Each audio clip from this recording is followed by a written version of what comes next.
Salam sejahtera Malaysia, terima kasih kerana menonton video-video dalam channel ini. Sebelum kita mula, jangan lupa untuk tekan tombol subscribe, share, like dan komen. Let's go! Salam sejahtera dan selamat malam kepada semua pendengar berita terkini. KJ, saya akan sokong Anwar jika jadi Presiden UMNO. Berita penuh. Bekas Menteri Kesihatan Khairy Jamaluddin berkata dia akan memastikan UMNO tetap menyokong kerajaan pimpinan Perdana Menteri Anwar Ibrahim jika dia atau sekutunya dipilih menjadi Presiden parti. Khairy sebaliknya berkata dia tidak menyokong kaedah pintu belakang untuk perubahan dalam pentadbiran sambil menambah dia bahkan mahu kerajaan Anwar kekal dan stabil. Terdapat kebimbangan sekiranya berlaku perubahan dalam kepimpinan UMNO.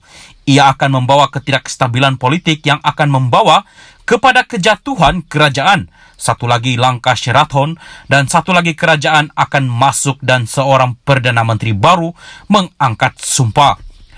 Loki, saya ingin menyatakan ini dengan jelas di hadapan semua orang di sini.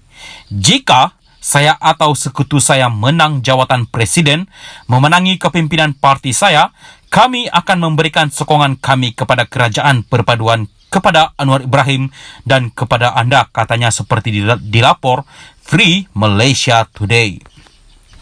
Bekas ahli Parlimen Rembau itu bercakap pada forum anjuran Institut ISEAS Yusof Ishak Singapura. Turut hadir ialah Menteri Pengangkutan Anthony Loki. Sementara itu, Khairy menganggap pemilihan UMNO akan datang adalah sangat penting dan mungkin boleh membawa kepada pembaharuan kepada parti terbabit. Katanya ia akan menentukan sama ada UMNO akan kekal relevan atau bersemadi. Untuk rekod, Khairy adalah antara nama yang disebut-sebut mungkin dicalonkan untuk jawatan Presiden UMNO dan ia desas-desus itu semakin kuat bertiup apabila dia dilihat tidak sependapat dengan pemimpin tertinggi parti itu, Ahmad Zahid Hamidi. Malah keputusan parti memindahkan dia dari kerusi Parlimen Rembau di Negeri Sembilan yang dianggap selamat ke Sungai Buloh dilihat seperti mahu mematikan kerjaya politik bekas Menteri Kesehatan terbabit. Berdasarkan keputusan PRU ke-15 lalu, ternyata Khairy gagal dalam cubaannya di kawasan kubu kuat PH berkenaan walaupun berjaya merapatkan jurang majoriti dengan ketara. Dia kalah kepada calon PH Ar-Ramanan. Walaupun tidak memberikan garis masa yang jelas pada November tahun lalu, Khairy menegaskan dia tidak akan meneruskan cita-citanya dalam parti sebaik saja PRU ke-15 berakhir. Bagaimanapun, sebulan kemudian Khairy dilaporkan berkata dia tidak menolak untuk mencabar Ahmad Zahid dalam pemilihan parti tidak lama lagi. Sekian berita, salam perpaduan.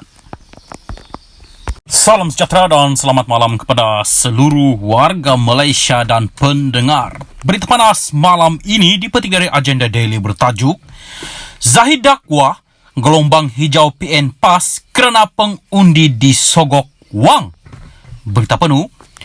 Presiden UMNO Datuk Seri Ahmad Zahid Hamidi mengaitkan wang sebagai punca berlakunya gelombang hijau lonjakan sokongan terhadap Perikatan Nasional PN khususnya PAS pada pilihan raya umum ke-15 lalu hingga menyebabkan Barisan Nasional BN kalah teruk. Tanpa mengemukakan sebarang bukti terhadap tuduhannya itu, pengurusi BN yang hanya menang dengan majoriti 348 undi dalam saingan di Parlimen Bagan Datuk pada PRU 15 lalu, kini dilihat sudah belajar daripada timbalan Presiden PKR Rafizi Ramli yang banyak bermain dengan politik persepsi. Tuduhan Zahid yang kini timbalan Perdana Menteri pada program naratif khas di RTM malam tadi, 9 Januari 2023, mengingatkan kembali dakwaan cegunya, Datuk Seri Anwar Ibrahim pada 5 Disember tahun lalu, bahawa Parti Melayu dan Parti Islam membiayai PRU 15 hasil dana syarikat perjudian. Isu berhubung gelombang hijau mula dimainkan rakan sebantal baharu UMNO DAP apabila bekas pengurusi parti itu, Lim Kit Siang, melahirkan kebimbangan dengan gelombang kebangkitan orang Melayu beragama Islam ketika PRU 15 pada 19 November 2022, khususnya kemenangan besar PAS. Kit Siang tidak menyembunyikan kebimbangan apabila melihat jumlah kerusi parlimen dimenangi PAS, malah dalam satu tulisannya, dia mempersoalkan sama ada kemungkinan Malaysia bakal menjadi negara Islam sepenuhnya sebelum PRU 17 nanti. Adakah fenomena gelombang hijau yang kuat di Malaysia yang akan menjadikan Malaysia sebuah negara Islam sepenuhnya menjelang pilihan raya umum ke-17 sebelum 2032? Kata Kit Siang dalam blognya. Kit Siang memperkecilkan kemenangan PAS walaupun berjaya menawan 44 kerusi parlimen selepas PRU 15 lalu dengan mendakwa ia disebabkan strategi kotor parti tersebut semasa berkempen. Fenomena gelombang hijau tercipta hasil daripada politik toksik yang menipu, ketakutan, kebencian, kaum dan agama dan keputusan tidak dijangkakan selepas pertambahan pengundi 18 tahun yang menyaksikan seramai 1.4 juta pengundi baharu dalam daftar pemilih, katanya lagi. Serangan Kit Siang kini disambut pula oleh Zahid yang menuduh ganjaran wang menjadi punca pengundi menolak BN khususnya UMNO pada PRU 15 lalu, sambil berkata akibatnya pengundi gagal menilai prestasi politik perkhidmatan yang dilaksanakan ahli parlimen dan ahli Dewan Undangan Negeri ADUN BN sepanjang tempoh 5 tahun lalu. Elemen politik telah berubah daripada politik pembangunan kepada politik perkhidmatan.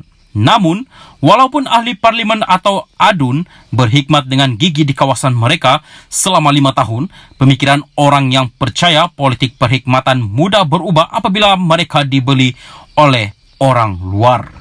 Penganalisis politik yang menjalankan kajian empirikal dan bukan empirikal mengenai PRU 15 gagal menyedari bahawa ganjaran wang adalah faktor utama yang dipanggil tsunami hijau, katanya dalam program itu.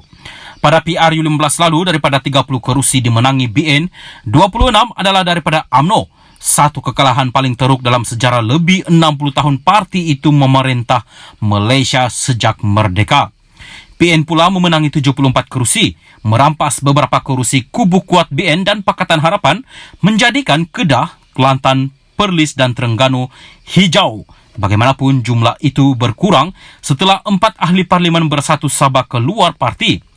Kini UMNO yang bersekongkol bersama DAP dalam kerajaan PHBN mula menyerang PN dan PAS dengan menanam satu doktrin bahawa gelombang kebangkitan rakyat Malaysia ketika PRU 15 lalu disebabkan diberi ganjaran wang dan menggunakan taktik kotor. Sekian berita ini dipetik daripada Agenda Daily. Saya JLTV News.